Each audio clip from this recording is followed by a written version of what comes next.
Good morning from India. I, Said Nareen, student of School of Civil Engineering, Lovely Professional University, welcome you all to this Geotechnical Engineering webinar series, GeoLive 2021, and I'll be your co-chair for this morning session. Thank you all for joining us here today.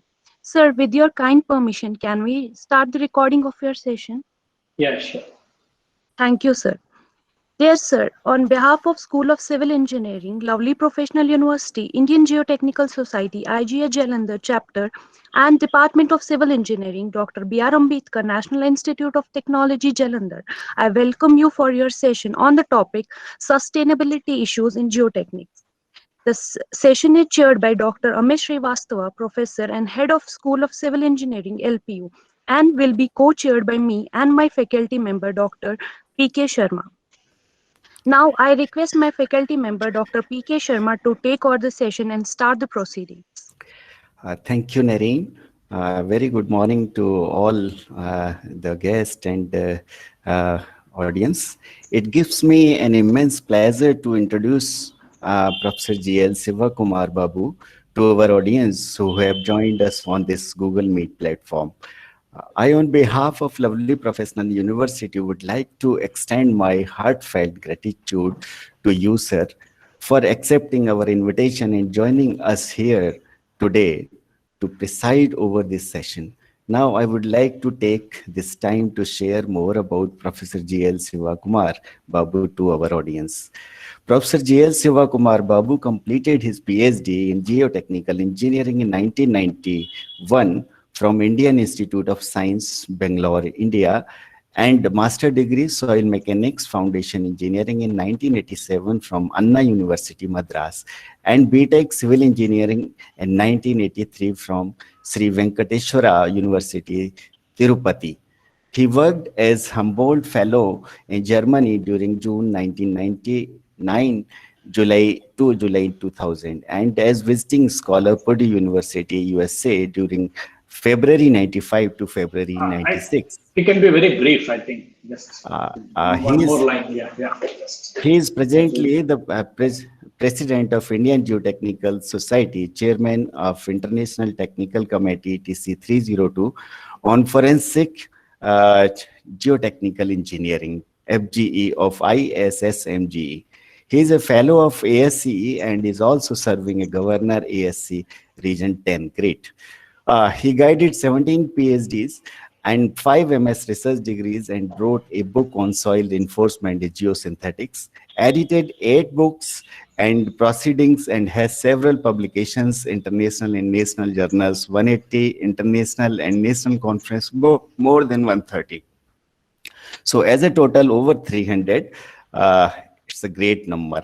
He received several awards such as John Booker Award from IAC MAG, Humboldt Fellowship from Germany, DST Boyscast Fellowship, and a few awards for the best papers from Indian Geotechnical Society and American Society of Civil Engineers.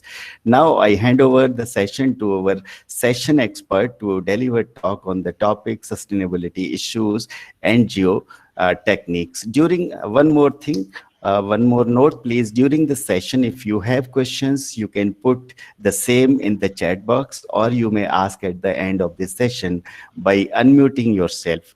Your question will be taken care by the expert at the end. Till then, please keep your mic and video mute. Thank you very much. So over to you, sir, now. So thank you very much for the elaborate introduction. And I must thank you for giving me an opportunity here. And I see that they have a lot of audience. I think numbers may be coming in soon. But let me just start with my topic on sustainability issues in geotechnics. We should know that the world today has become a global village with 7 billion people. And we have a lot of issues on the challenges with respect to climate changes, the economy, whatever you're trying to do, and the use of these words, particularly sustainability, greenhouse gas emissions, and green engineering has become very important.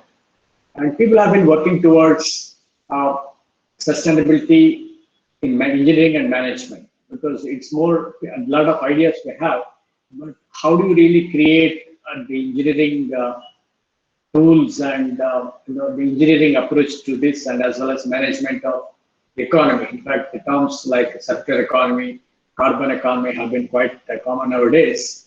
Just want to discuss a few points on that. This is actually propelled by the need for adhering to the Sustainable Development Goals, which are promulgated by. Please share mode. Hello. Hello. Slide share mode. Full screen mode, sir. It is in full screen mode only. Now it is in full screen. Now it is not in screen mode. And like, how is it? Just let me know. Please interrupt, because people also wake up. Is it now? Are able to see the first slide? Second slide. You are able to see that? Yes, but please put it full screen mode, sir. Yeah, that's what I did earlier. Is it okay now? Hello? It's not yet coming up. Yeah, it is here in my screen. It is full screen only. This seemed to be. Take a little time, I guess.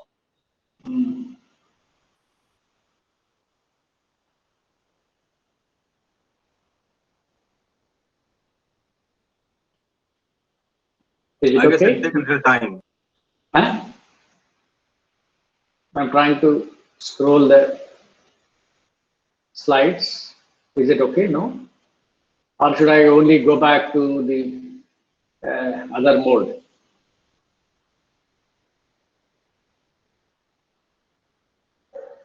Are you able to see that, or where is it stuck? It's not in full screen mode. It is in full screen mode with me. Maybe internet. What is the problem? No, there is no problem here. It's very high speed here, 50 Mbps I have. I can just check the speed of the emission right now. Okay. Maybe others could respond. Others, are they able to see the full screen? Yes, sir, we can see full screen. Okay, thank you. So others, then I can go ahead with my presentation, which you're able to see the screen in which I have Sustainable Development Goals picture. Is it? Hello? Hello?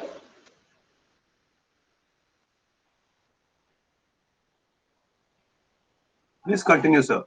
Yeah, okay. So the issue is that we have 17 sustainable goals that are prescribed by United Nations, and we need to adhere to them. And Government of India is a signatory to this. And by 2030, there should be a good adherence to all of these goals. And what exactly are these? So there are 17 goals, but only a few of them are relevant to civil engineering. And I just want to say that goal number 6 is something that it's access to water and sanitation to all. Goal 9 is build resilient infrastructure, sustain industrialization, promote innovation. And goal 11 is making cities inclusive, safe, resilient, and sustainable. Goal 13 is take urgent actions to combat climate change and impacts. And 17 partnerships for goals, because we can't achieve everything on our own. And we need to have partnerships, and so this is where we need to play a big role. And we should also know that the maximum carbon, the polluters in the whole the world are: number 1 is years, China; second is years, and third is India in terms of the contribution to global emissions, which are measured in terms of the carbon equivalents. And to promote sustainability is very essential, because we need to really reduce these numbers, and we need to, civil engineering has a bigger role to play. If you want to look at the principles of sustainability, there are certain basic principles, that the use of minimum use of the non-renewable sources, which I think we have been using for, like, transportation, so for example. And minimizing impacts on the natural environment. We need to really look at, evaluate the impacts, and then minimize the effects. We have seen the effects of air pollution, water pollution, soil pollution. Protect the biodiversity that is so important in our planet, and reusing renewable resources in a sustainable manner. Even the renewable sources, whatever resources you have to plan well, do it in a sustainable manner. It can't even be, exhausted you should have a systematic approach to that.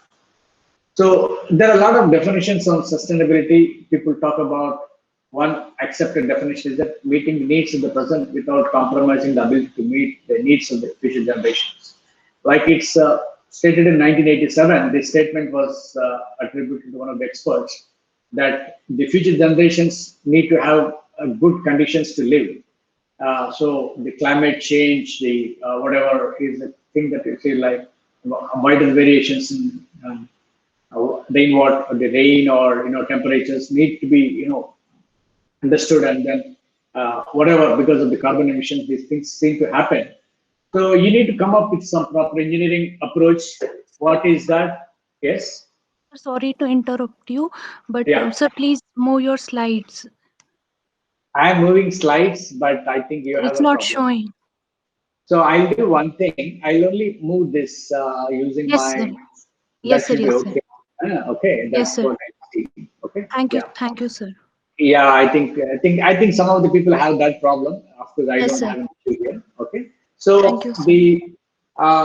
what is this engineering is that you need to come up with solutions.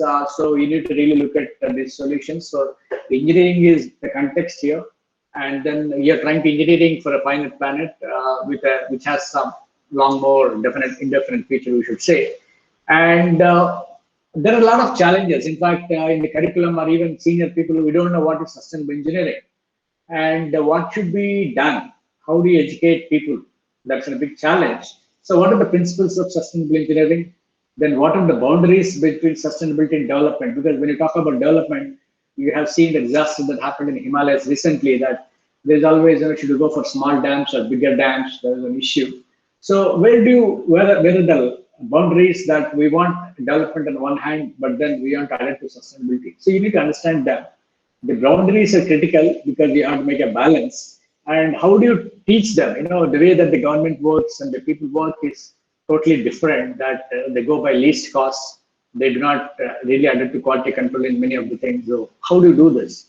So how do you talk about having courses? Like I do not know in a BTech level there's any course, or even in at MTech level we don't have courses.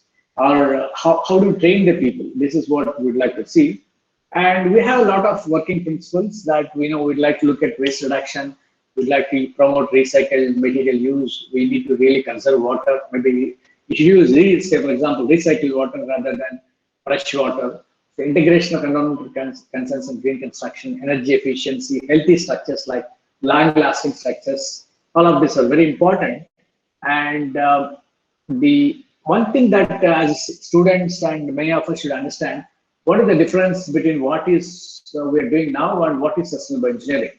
We are all used to studying like, you consider an object. So for example, you do a design, a beam design or a column design or a foundation design or a water supply plant design. You just design the object, and then we look at technical issues and solves the immediate problem. Maybe you may say that it lasts for 10 years or something. You can do that.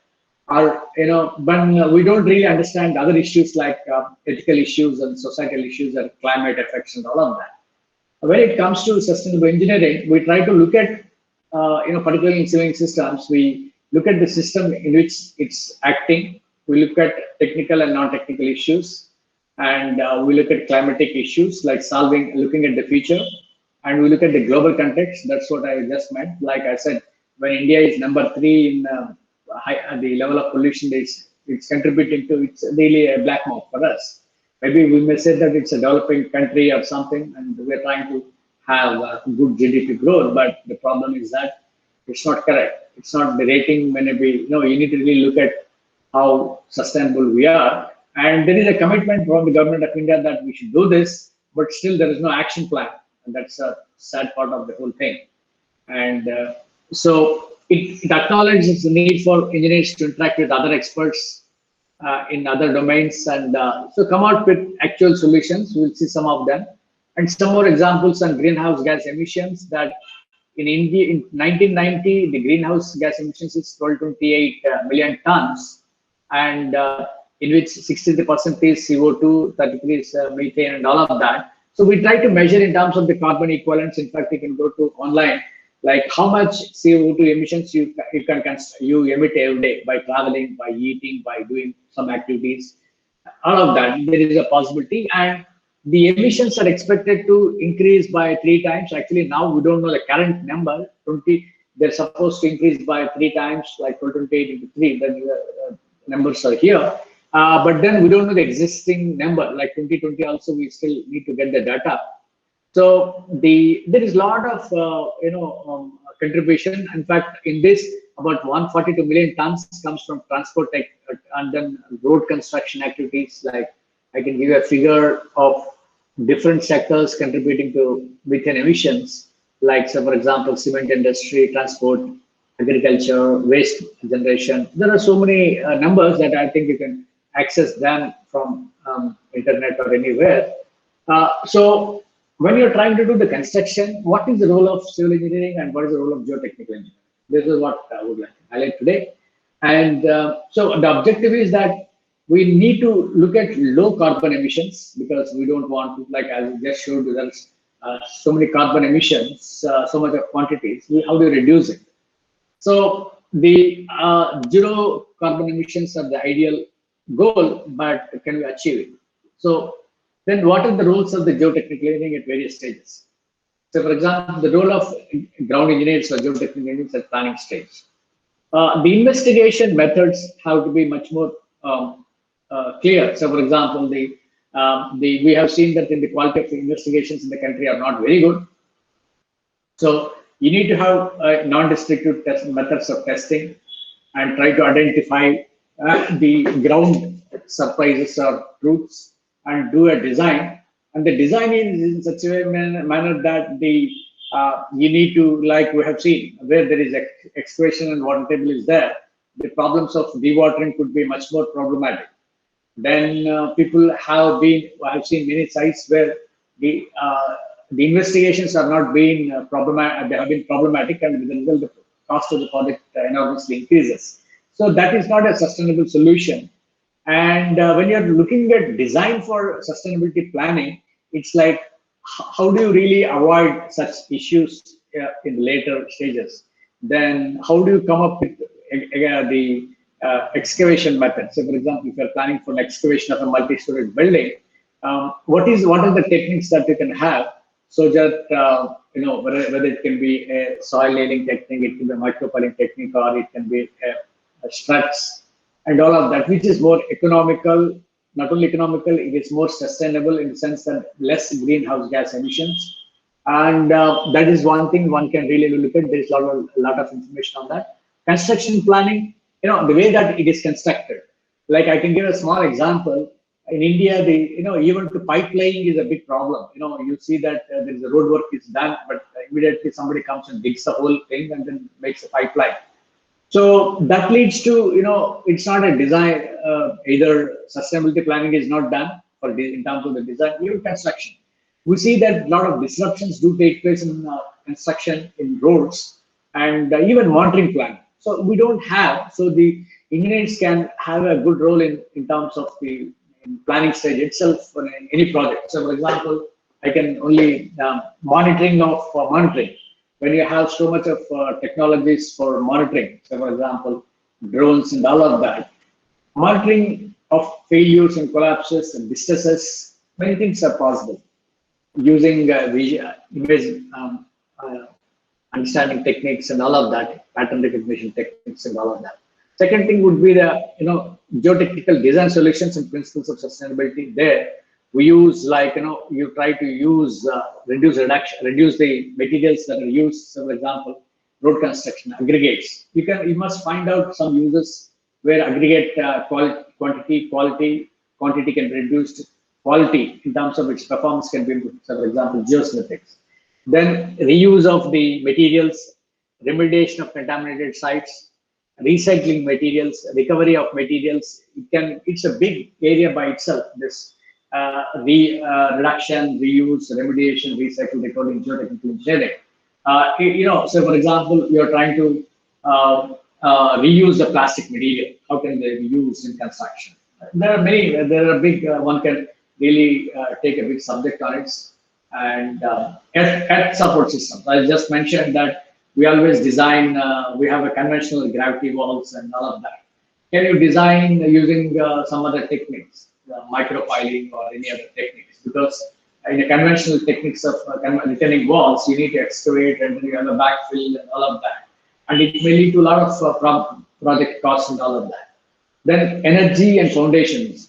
Nowadays, the energy consumed in construction, how much is that, can it be better constructed? So for example, you have a deep foundations in the sense like pile driving or board piles, which is more cost effective in terms of, sustainability. Can we really come up with a better methods of construction for energy consumption? Because there is a transportation cost, like fuel energy is consumed in a particular project site. Then the foundations, see, there are so many alternatives in foundations, like ground improvement techniques can be used.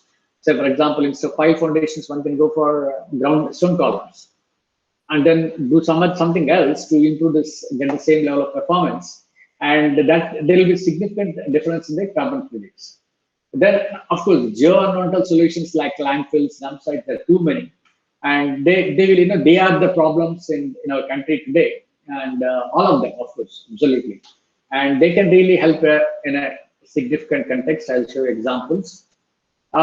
Then development of construction efficiency and innovation, like in terms of the construction efficiency, I think we need to really do the projects very fast. It cannot be prolonging. And you have to do the construction efficiency better, and innovative methods also should be used. So for which you need to have characterization of ground, characterization of materials, and all of that. Underground construction, ground improvement, they're all innovative methods. Very importantly, new approaches to engineering education.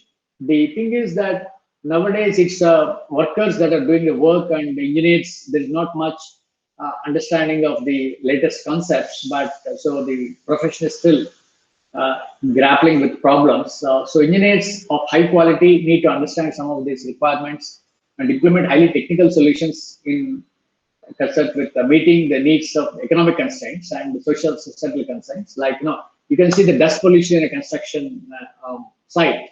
That is actually a severe pollution issue, and you may know that I think in the recent newspapers it was there that how many people are exposed to particulate matter less than 1 micron, and how many deaths are there. I think a lot of statistics last week available.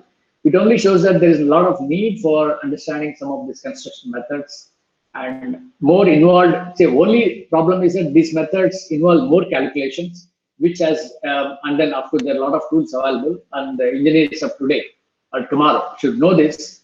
And demonstration of projects through pilot studies, both in the project and in the engineering curriculum as well as in the field, need to be done. And development of continuous monitoring and alerting methods using ML and AI, machine learning and artificial intelligence. There are so many things happening. A lot of curriculum changes need to be done to accommodate these things. Am I audible? Hello? Yes, sir. Okay, thank you. Things are moving? Slides are moving? Yes, sir. Okay, thank you. So I will give examples of my own, because what I spoke was in general terms. I will be talking about retaining walls, highways, anchor foundations, and dump sites and landfills. So you know that we have different types of retaining walls, like we talk about gravity and gravity retaining walls, cantilever retaining walls, based excavations. But then, so we have they're called externally stabilized systems, where you try to design the retaining system for the earth pressure or even the back pressure due to even the earth pressures or the pressures due to earthquakes or even seepage and all of that. And as opposed to that, you have what is called externally stabilized systems. What it means is that you're trying to design your system like using say concrete retaining wall to handle the earth pressures. Whereas in an internally stabilized system, you're trying to reinforce the soil such that it will take care of the necessary forces. So you're trying to internally stabilize the system. So the reinforced soil technique that we use it so well in flyovers nowadays is a very, very big contribution. And soil nailing is another example where you don't need to really see the existing soil and treat it. You don't need to replace the soil, because replacement of natural soil leads to large quantities is always risky. It has a lot of problems. And so some of these techniques, if used, it results in cost of the materials. It also leads to a lot of environmental costs. This is where one should be able to evaluate. Then reliability. So what we did was that, apart from some of the specifications that we have, we are able to optimize these specifications of the retaining walls, whether it is even for reinforced soil structures. And there is a lot of work done on this. And there is another system that we have, soil nail retaining walls. I will give you some examples. Even when you're trying to rehabilitate certain failed retaining walls, we have been able to use soil nailing. I'll give you some examples. Yeah, so we know that a retaining wall consists of a system like this, where you have at pressures and other pressures coming up, but you have some specifications here. We're able to optimize these dimensions, with the result that even the optimized dimensions will contribute to 30% savings or 20% savings in concrete costs. Not only that, in terms of the technique, if you're able to place the reinforcement, as I showed in my previous diagram, that it results in significant savings where the concrete quantity itself is considerably reduced. So these are some examples. This is of soil layering technique, in which, if some of you have seen Minutes of Science, there's a soil nail wall constructed 20 years back. And had it been any other construction, it should have removed all the trees, about 16 trees here, and then we only stabilized the in-situ soil, and the facing was about 100 mm. It's a significant difference where the conventional cost was about 1.5 crores and the normal cost, this cost of this structure was about 65 lakhs. And there was a significant difference. This is another structure that, in fact, Professor Amit was also involved in this. He knows all of these projects. The underpass was constructed without disturbing the traffic. So normally you see that whenever you want to do some construction activities, first thing is that the road is blocked. They don't understand the impact of the road blockage and diversion costs. Here, the underpass was constructed without disturbing the traffic for 36 meters wide with box pushing technique, and also this walls are soil nailed. And the work was finished instead of normally it should have taken 3 years, but it was finished in 6 months. So it really was, even now it's very beneficial. Even 15 years of construction has been performing very well, and that it was very sustainable. It was very helpful. There are these type of technologies are used in many places, and this is some examples where when there are failures of RE walls, because there is always a pressure in construction, and one can rehabilitate with some of these techniques. They're all cost effective. Otherwise, you would have demolished all the structures. Somebody said the services, it's not serviceable anymore, but we're able to repair them. Even the repair techniques should be, leading to sustainable designs, sustainable rehabilitation methods. So I'll talk about sustainable design in highways. In a traditional construction, road construction, you have concrete and bitumen and cement treated aggregates, aggregate bases, which are quite, again, if you use them in large quantities, it only means that you're consuming a lot of the natural materials. So, for example, there are some details available on greenhouse gas emissions that we have for 1,000 tons of road construction material. Like if you are using, say, in a cement concrete pavement, you're using for the preparation construction of cement concrete pavement, for 1,000 tons, you have 223 tons of greenhouse gas emissions. And if you have bitumen material, it's 90 tons. Like if you have aggregates, it's about 12 tons or something. So you have some, based on some construction experience, one agency has compiled some information, little a few years back, but I think this sort of techniques, whatever activity we are doing, say for example, underpass construction or road laying or post construction, you have to look at all the elements of the works that are involved and come out with estimates of the greenhouse gas emissions, and also how do you reduce them. That's an approach here. And so this is an example of a hill where we are trying to use that material for road construction. You can see now this photo was taken about 5 years back. Now this is not there. What it means is that even the quality of road is not good, and the aggregate is all, it is millions of years of standing, this aggregate is all consumed for, very inferior purpose. So there are many ways in which CO2 emissions can be reduced. One is try to reduce the volume of materials using geosynthetics and use of recycled materials, alternative practices like warm mix asphalt and all of that. So geotextiles, I think some of you must be familiar. One can use them in a better way, and geogrades and geocells. So if you use a geotextile, the advantage is that it's since the payment is a layered construction. If the layers perform their job properly, your job is done. And you have to provide that you have assumed that way in design, but in the field, what happens is that because of heavy loaded traffic movement and water uplift or pressure, pore pressures and all, they don't behave like separate units. So but then if you have a geotextile, it acts as a separator and it helps them significantly. There are different mechanisms by which reinforcement is also effective. Geosynthetic reinforcement, it can provide a lateral restraint, it can improve the bearing capacity, it can provide a membrane tension support. These three mechanisms will improve the bearing capacity of the subgrade. So whatever the stresses that are coming onto the road or the pavement structure can be significantly taken care by the reinforcement, with the result that whatever you have on the the natural material can be saved actually. Okay, you can even use inferior material like recycled materials as road construction materials to save a lot of material. So these are all, again, in a geocells one can use. And these are some experiments that we have been doing. Like, this is, see, the one thing I just mentioned, that even our design philosophies have to be changed, must change.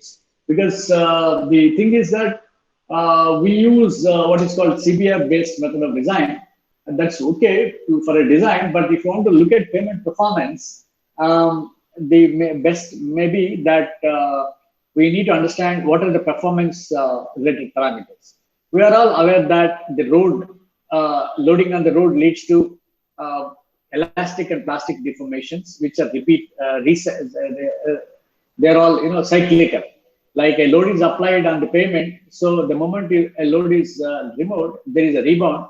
So there is an elastic deformation or recoverable deformation. If the load is more than the elastic low capacity, then the problem is that there is a plastic deformation. So higher is a plastic deformation, higher is a rutting in the road, and that leads to permanent deformations and ruts and all that you see in the roads. So if you're able to characterize this rutting and some of these things in a proper way, it leads to better design philosophy. Say, for example, you always suppose every 1 year you try to take the traffic statistics, the number of axle loads moving in the road.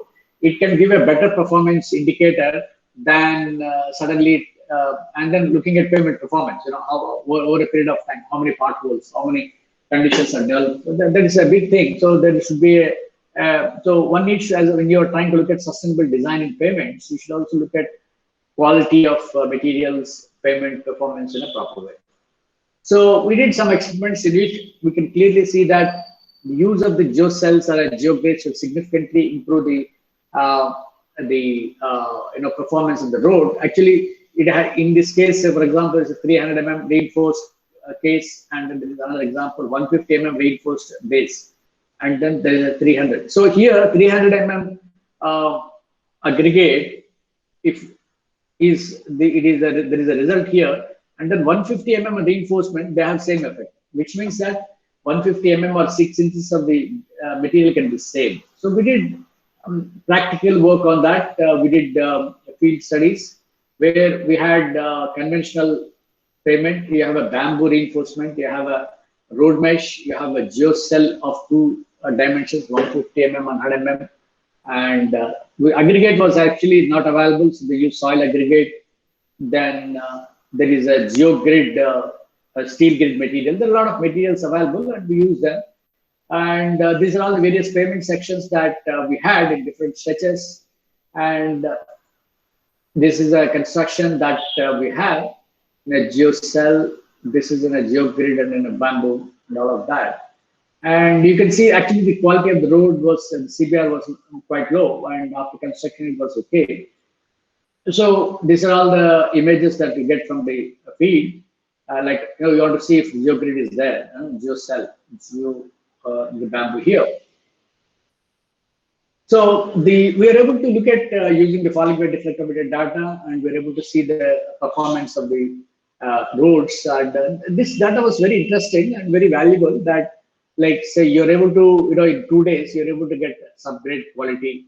So you can see that the corresponding improvement that you get from reinforcement. Like, say, for example, with bamboo, it's about 498. Of course, the subgrade was 86. And then we have a granular subbase 305 MPa. It is all in terms of the modulus, resilient modulus values. So this type of measurements annually, regularly, or connected with some other payment performance related parameters will significantly reduce the cost of maintenance of the roads. And yeah, this is for 2-3 years, it can be done. This is another example that I just wanted to show, that transmission tower foundations, that normal practice in the government of India is that they use the transmission tower foundations have uplift. They need to be designed for uplift. That is one of the critical modes. Say, for example, that when recently in Calcutta and other areas, there is a lot of cyclones do come, and then when the cyclone comes, the uplift pressure on the foundations is quite high. So they go for pile foundations. So, but then instead of the pile, so we looked at the pile foundation design as per certain codes and all of that, and find that the concrete quantity is quite high for a particular number. And when you look at geogrids, the pile foundation, which is actually which is supported, actually it's an anchored foundation where you have an anchor plate, and you have a geogrid on either side. One is at the top, one is at the bottom. The advantage is that it has significantly, particularly these materials, significantly improve the anchor pull-out capacity. Okay, whatever is so we also see that the quantity of the concrete gets reduced and all of that. And use another thing that we always see, that use of plastic water bottles. Like we did some trials where in India, in Bangalore at least, they use this plastic water bottle waste for bitumen, where you can see that it's one of those stabilizers or whatever, it can help. One of the additives for bitumen. So one of the additives, these additives can be replaced with suitable grade of recycled plastic materials, and it may improve its performance in terms of Marshall stability and all of that. So even you can even mix them in soils, and then it will improve the bearing capacity of the soil. Sustained curves are improving. We just did one study wherein if you just use 1% of the plastic bed, it leads to 30 or 40% of reduction thickness of the pavement, because it has a composite reinforcement action, right? So we're able to look at how much is for 100 MSA traffic and CBR 5%.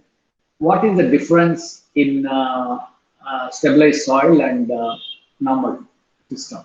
So we look at carbon footprint reduction, like in aggregates. Since it's now a better subgrade, there is about 3.6 tons of CO2 per kilometer.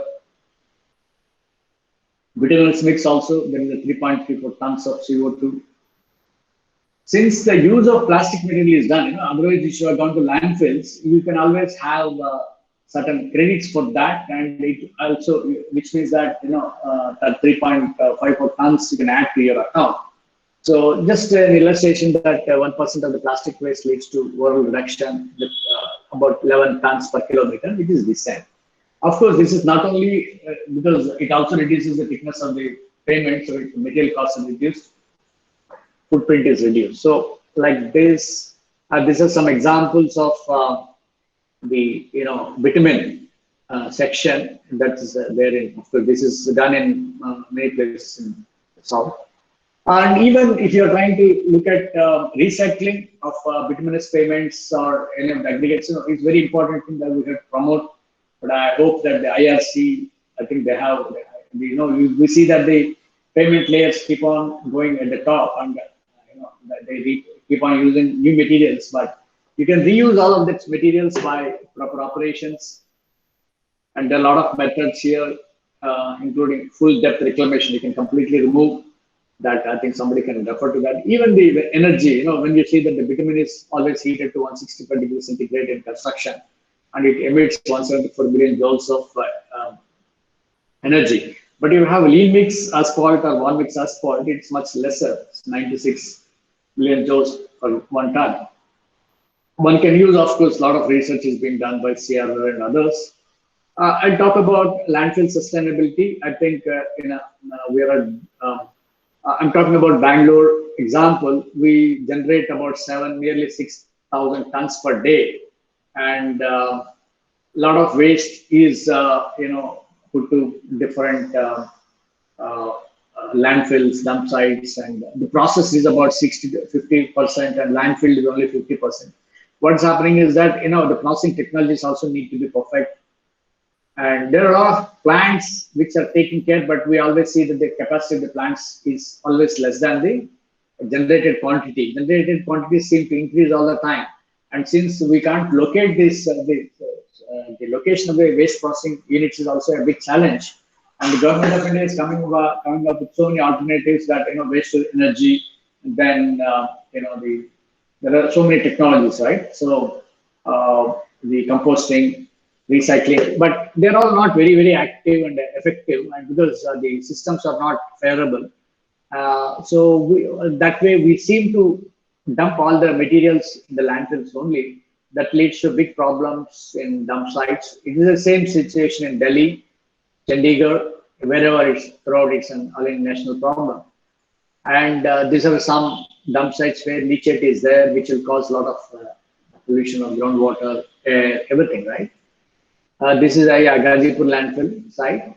I think we know that there are 2 people who died. Of course, the consequences, like we talk about, the Gazipur dump fills, but then we never understood its impact. I never saw what is the impact, why there are so many institutes in the, like, of course, they have been working on this, but what is the impact, like, it is causing to the atmosphere? It's not in terms of the just the dumping ground, it is in terms of the consequences that it is having. That we are not able to evaluate, and I think somebody should really work on it, like what is the impact in terms of the air pollution, water pollution, and soil pollution. So, though, as I said, there are a lot of techniques for the landfill, the waste management, like source reduction, recycling, composting, and waste energy in landfills. None of these technologies are not very efficient. I mean, like our system, there, say for example, we don't have proper waste energy plants in the country. Composting should have been a routine job, which was actually India is well known for composting technologies, but not much work is done on that, with the result that all the biodegradable waste is coming to dump sites. Recycling is not promoted. I think these are all sustainable solutions, but we don't seem to do that. The engineering colleges and many institutes, they should do that, which is not there. So a lot of issues are there in the dump sites.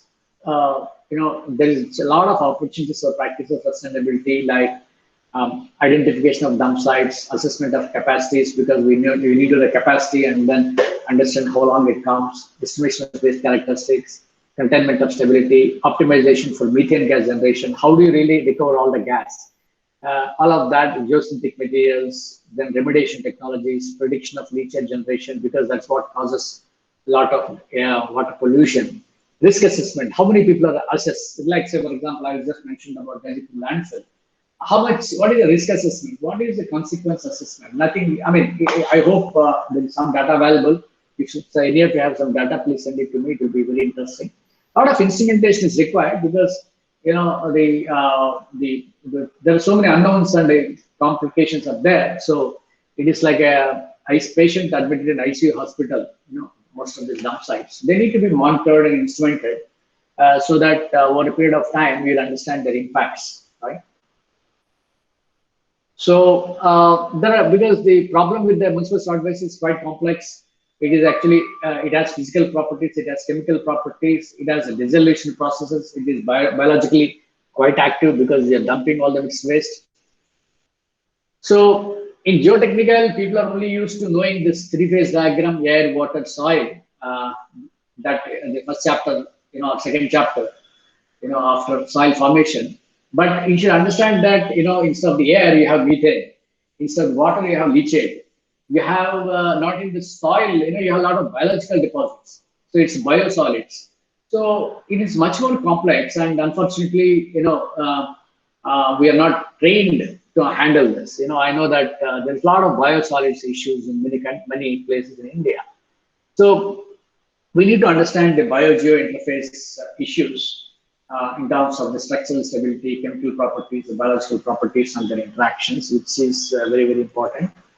And of course, we have conventional landfills. Apart from conventional landfills, we also have, nowadays people are proposing that because the conventional landfills take a lot of time. In India, they are only dump sites, nothing. You don't have a good landfill to name, in any city, and which is scientific. And so what you do is that you have even concepts of bioreactor landfills where you talk about anaerobic reactors and aerobic reactors where you introduce. What we're trying to do is that in anaerobic, we are trying to accelerate the process of degradation of the solid waste, because you have dumped all the solid waste which is biodegradable in nature, and then other things also are there. There are a lot of chemical interactions. So your objective is to see that the effectiveness of the effect comes down with soon, so that you recover this land space. So what we did was that one can do a sort of sustainability analysis for this, like, of course, you can even do bioremediation. We use what is the technique called bioremediation. We're trying to accelerate the technologies, accelerate the process of degradation of, so the leachate concentrations will come down, then the gas concentrations, the quantities will come down in a short span. So that is an advantage of the bioreactor landfill. We had done a lot of experiments and field studies on that. So so if you want to do a sustainability analysis, like, do we have to have a scenario analysis? What is scenario one? Do nothing. Like, just observe that whenever you go to Delhi, instead of going to,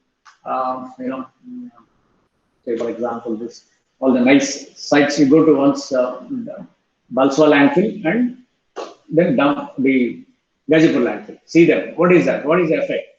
So are they trying to understand what is happening? Because we are, for us, engineering is our better practice. So then other second scenario is that engineered landfill without gas recovery, like the way that the government of India rules say.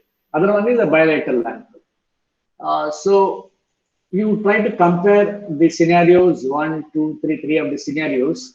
And when you try to dump sites and all of this compares, the process, you have to construct what is called a process diagram. And when you are looking at landfill sustainability, like as I just mentioned, you have to look at environmental sustainability, economic sustainability, social sustainability.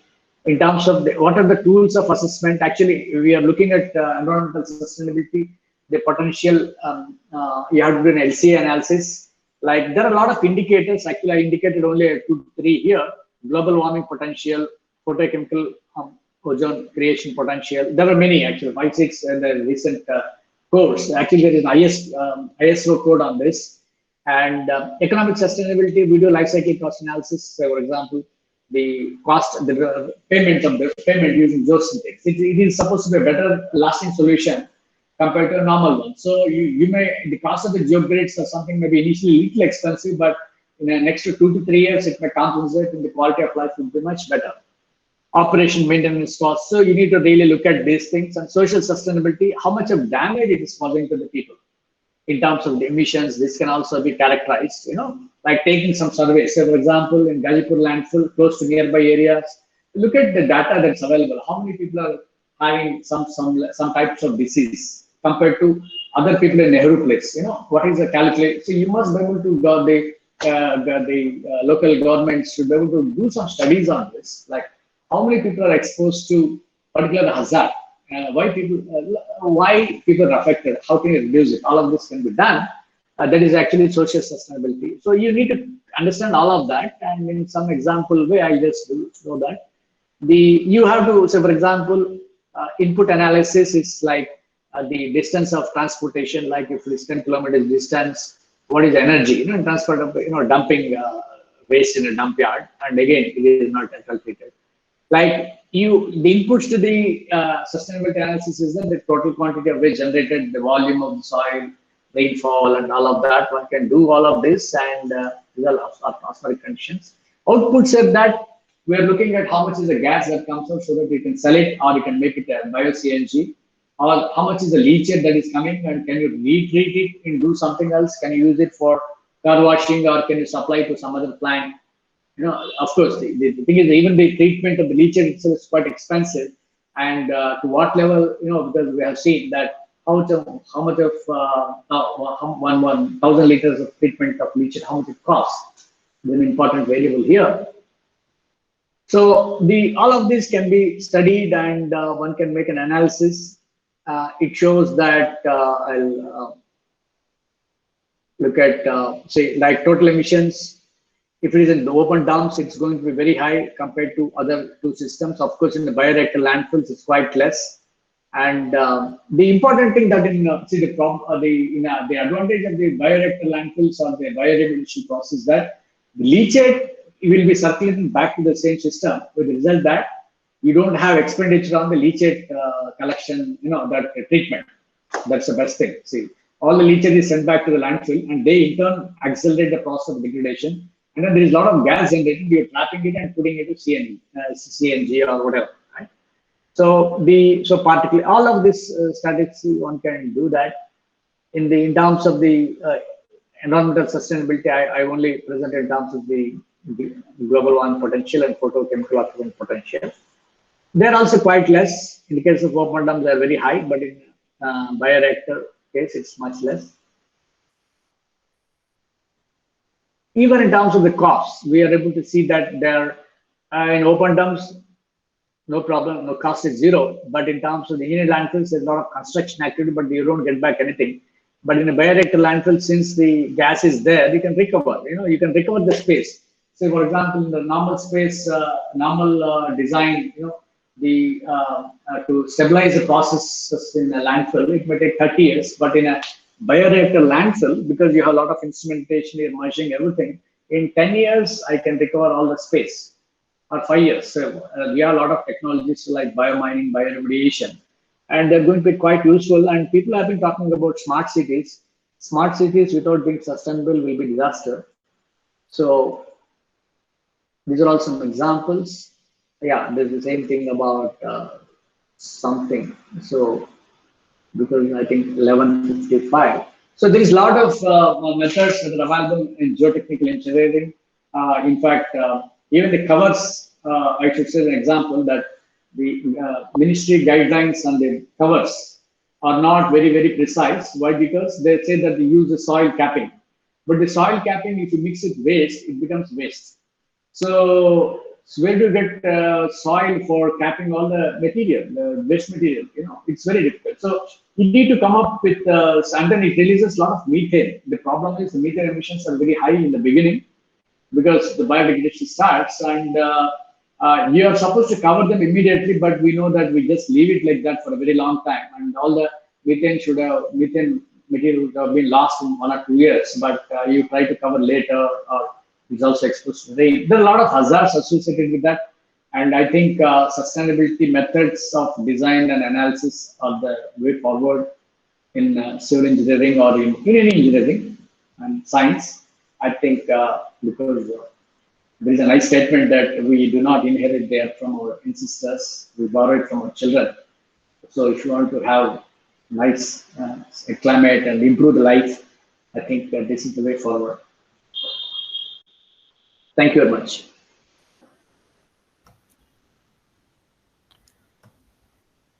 Hello. So, Yeah.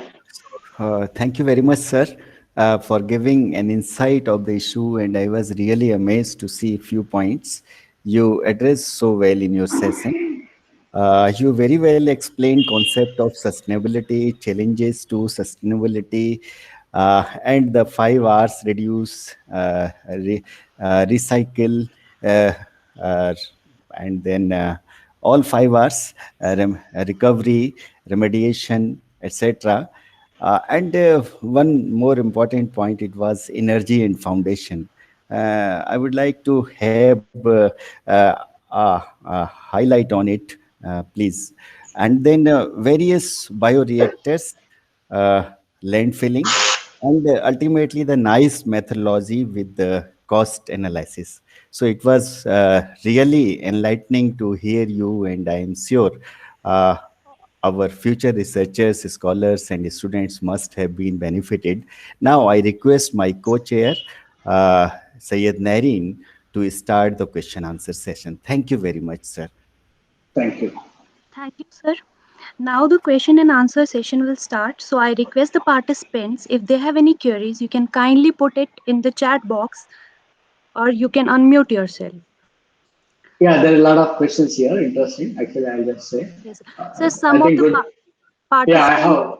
Yes, sir. I just saw Rahul Dwivedi. Yes, sir. Waste plastic and bitumen mix to make plastic is not successful project in India. What is the main reason? Okay, it's a very good question. I should say that. So the important thing is there are some projects where it is successful. There are also some projects where it's not successful.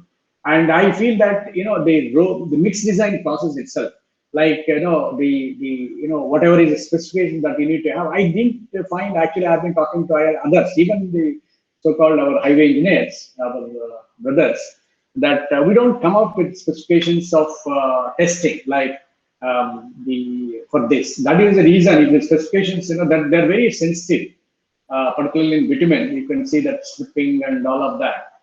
Moist, they're very moisture sensitive and all of that. So the main thing that I say to Sri Rahul ji is that some places it's very successful where there is a lot of care taken, and I also know that I have seen both the cases. So what my suggestion would be that when you're trying to mix a plastic material, you should have specifications properly, like in terms of all the parameters. Then see that it is done properly in the field. That's what I would like to say. Thank you very much. Thank you, sir. Yeah, I don't know. Shivanation Nadaraja. He's from where my friend looks like. I don't know. Nice. So, all informative. Okay. Any other questions? I'll be happy to answer. We cannot see goals on PPT. Okay, goals are available internet actually in the Sustainable Development Goals, 17 Sustainable Development Goals. Actually, I have a lot of friends here in the audience, Professor Srinivas and many others I see. So, yes, sir. I'll request all of them, those who know Professor Gopal, Babu. Professor Venkata, Professor Gopal. They can unmute themselves. They can directly interact with Professor Babu here. That's a good way. Mohan, Professor Mohan Ramanathan is so great actually. Excellent engineer. Yeah, I love it.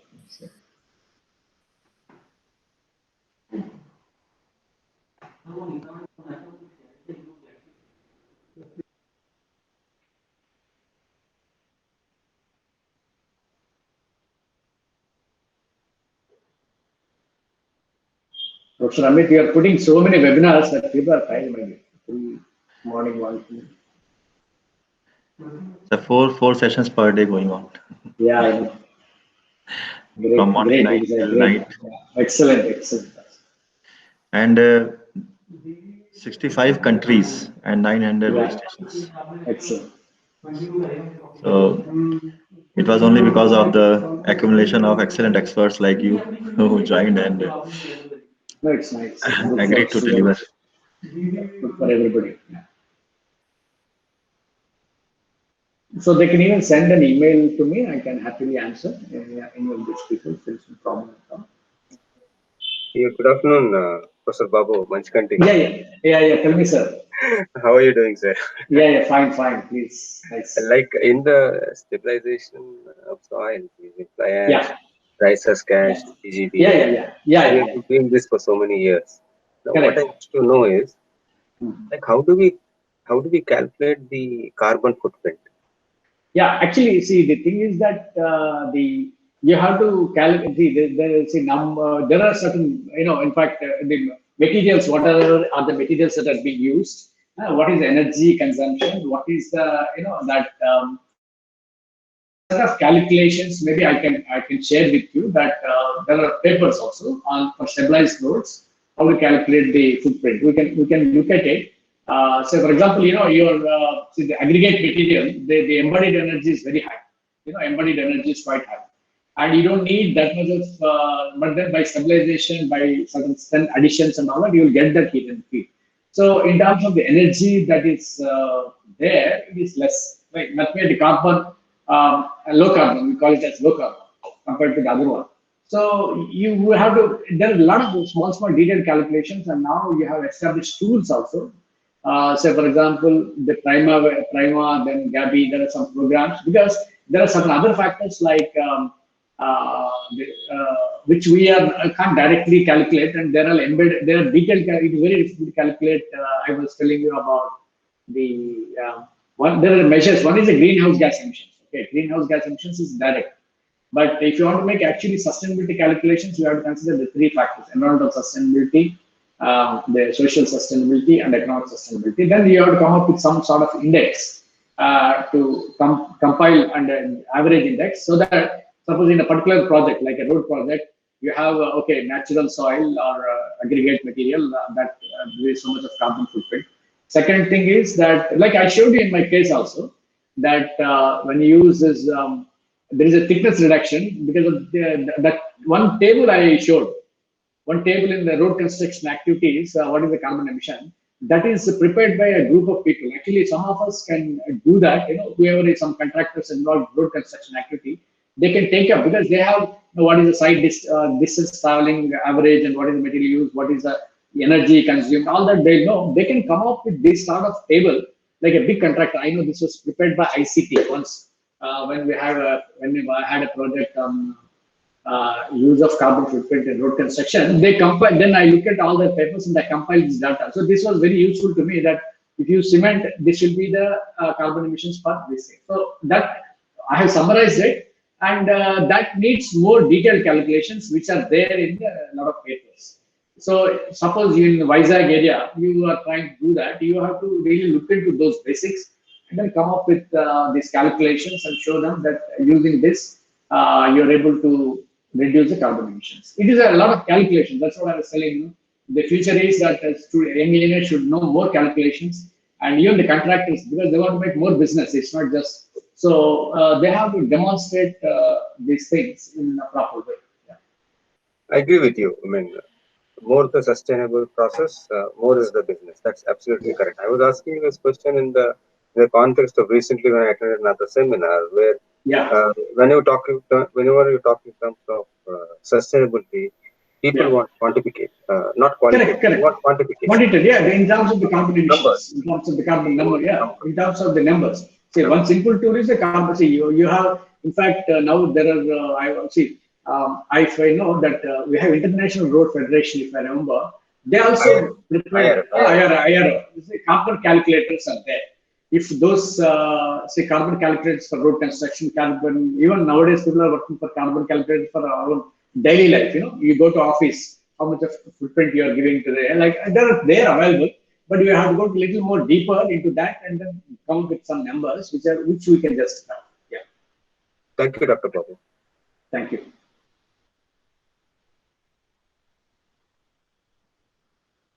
Sir, we have one more question. Yeah. Dr. P.K. Sharma. Yeah, I know. Yes, sir. Yeah, I know. Please correlate energy and foundation. That's great. So the thing is that nowadays there is a concept of energy piles also.